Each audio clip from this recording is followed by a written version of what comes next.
यानी देखा जाए तो हर जगह से स्टॉक मार्केट ट्रेडर और इन्वेस्टर को इन्होंने हर जगह से छोड़ दिया है। और इस बजट में ट्रेडर के लिए बहुत ही ये बुरी अनाउंसमेंट रही, चाहे वो शॉर्ट टर्म ट्रेडर हो, F&O ट्रेडर हो, फ्यूचर ऑप्शन ट्रेडर हो या फिर लॉन्ग टर्म ट्रेडर। तो फ्रेंड्स, स्टॉक मार्केट ट्रेडर और इन्वेस्टर दोनों के लिए बजट रहा है बहुत ज्यादा खराब। दोनों को लगा है बहुत ज्यादा बड़ा झटका। कैसे लगा है, क्या अनाउंसमेंट थी, वो मैं आपको बताता हूँ। तो सबसे पहले हम बात करेंगे इन्वेस्टर के लिए। तो जितने भी ये स्टॉक मार्केट के इन्वेस्टर थे या फिर ऐसे लोग जो कि इन्वेस्टमेंट करके long term capital gain, long term capital gain क्या होता है? लॉन्ग टर्म कैपिटल गेन का मतलब कोई भी स्टॉक आपने आज खरीदा, आज के ठीक एक साल बाद कभी भी आप उसको सेल आउट करते हो तो उसको लॉन्ग टर्म माना जाता है। ठीक है। अब इस पे क्या था, इस पे पहले था कि अगर 1 लाख से ज्यादा आपने लॉन्ग टर्म कैपिटल गेन में अर्न किया, 1 लाख से ज्यादा का प्रॉफिट आपने लॉन्ग टर्म कैपिटल गेन में कमाया, तो 1 लाख से ज्यादा जितना भी अमाउंट होता था उसके ऊपर गवर्नमेंट आपसे 10% का टैक्स लेती थी। ठीक है। और ये 10% का टैक्स इस मोदी गवर्नमेंट ने ही लगाया था। इससे पहले लॉन्ग टर्म कैपिटल गेन था ही नहीं। इससे पहले long term capital gain Modi government से पहले था ही नहीं, बट मोदी गवर्नमेंट ने ही लॉन्ग टर्म कैपिटल गेन लगाया था। तो उस टाइम पे भी बाजार का रिएक्शन जो था वो बहुत ज्यादा खराब हुआ था, मार्केट गिरी थी उस टाइम पे। ठीक है। आज भी वैसा हुआ, जो 10% का टैक्स इन्होंने लगाया था पहले, अब उसको और बढ़ा दिया। उसको कितना कर दिया? उसको कर दिया इन्होंने 12.5%। यानी अब अगर आप लॉन्ग टर्म कैपिटल गेन से अर्न जो करेंगे, 1 लाख से ऊपर का जो भी अमाउंट होगा उसके ऊपर 12.5% का टैक्स आपको पे करना होगा। ठीक है।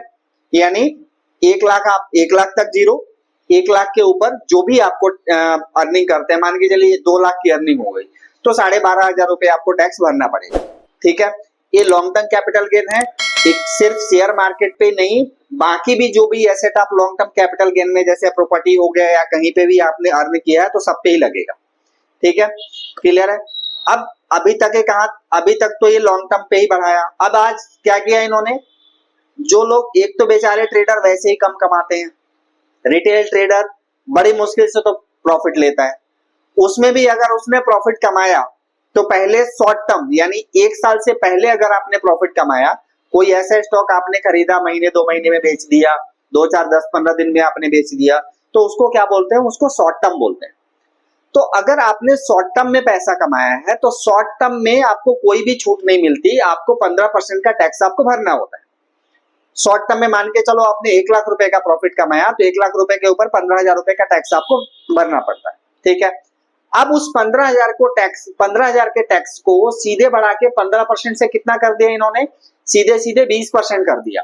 यानी अगर आपने 1 लाख रुपए कमा लिया है स्टॉक मार्केट में शॉर्ट टर्म में, तो आपको 20,000 रुपए का टैक्स भरना पड़ेगा। ठीक है, ये हो गया शॉर्ट टर्म।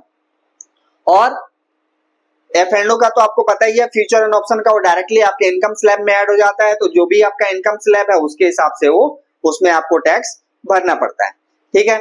अब सिर्फ इतना ही नहीं, इतना झटका देके सबर नहीं मिला इनको, तो इन्होंने और क्या किया, जो फ्यूचर एंड ऑप्शन में जिसमें कि पैसा कमाना बहुत मुश्किल होता है एक ट्रेडर के लिए, उसमें इन्होंने क्या किया, उसमें डायरेक्टली ट्रांजैक्शन चार्जेस ही बढ़ा दिए।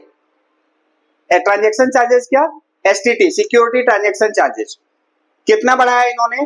पहले क्या लगता था कि अगर कोई फ्यूचर का ट्रांजैक्शन करता है तो फ्यूचर में उसके चार्जेस लगते थे, STT लगता था 0.0125%। यानी मैं आपको बताऊं, 1 करोड़ पे 1250 रुपए। ठीक है।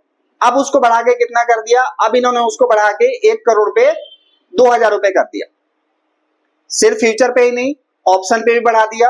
ऑप्शन पे STT पहले लगता था 0.0625%, यानी 6250 रुपए पर करोड़। अब उसको बढ़ा के इन्होंने 10,000 रुपए पर करोड़ कर दिया।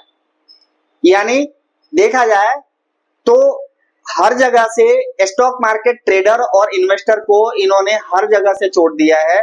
और इस बजट में ट्रेडर के लिए बहुत ही ये बुरी अनाउंसमेंट रही, चाहे वो शॉर्ट टर्म ट्रेडर हो, एफ&ओ ट्रेडर हो, फ्यूचर ऑप्शन ट्रेडर हो या फिर लॉन्ग टर्म ट्रेडर हो, ठीक है, जिसकी वजह से बाजार ने एक बहुत ही शार्प रिएक्शन दिया। तकरीबन हाई लेवल से 500 पॉइंट निफ्टी नीचे गिरी। ये अलग की बात है कि बाद में फिर धीरे धीरे, क्योंकि बाकी चीजें बाकी सबके लिए इन्होंने बजट काफी अच्छा दिया, इनकम टैक्स रिबेट में बेनिफिट दिया इन्होंने, जो न्यू स्लैब है उसमें, न्यू स्लैब में क्या बेनिफिट दिया, पहले क्या था कि 3 लाख तक जीरो, 3 लाख तक आपको कोई टैक्स नहीं देना होता। मैं न्यू स्लैब की बात कर रहा हूँ, ओल्ड स्लैब की नहीं। ओल्ड स्लैब में 5 लाख तक जीरो है, वो अभी भी है। न्यू स्लैब में 3 लाख तक जीरो था, 3 लाख से लेके 5 लाख तक 5% था, और उसके बाद फिर 5 से 10% था। अब इन्होंने क्या किया, वहां पे इन्होंने बेनिफिट दिया है, जो कि एक मिडिल क्लास को काफी अच्छा इंपैक्ट होगा, बेनिफिट मिलेगा उसको।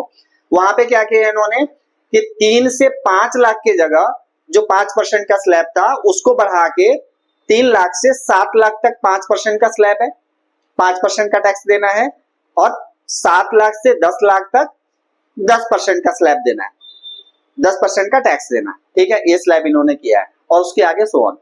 उसके अलावा जो स्टैंडर्ड डिडक्शन था, पहले कितना था, 50,000 का था, पहले स्टैंडर्ड डिडक्शन 50,000 का था, अब उसको बढ़ा के इन्होंने 75,000 कर दिया है, वहां पे इन्होंने 50% इंक्रीमेंट कर दिया है। तो ओवरऑल मिडिल क्लास के लिए बहुत अच्छा है, टैक्स बेनिफिट दिया इन्होंने, ठीक है।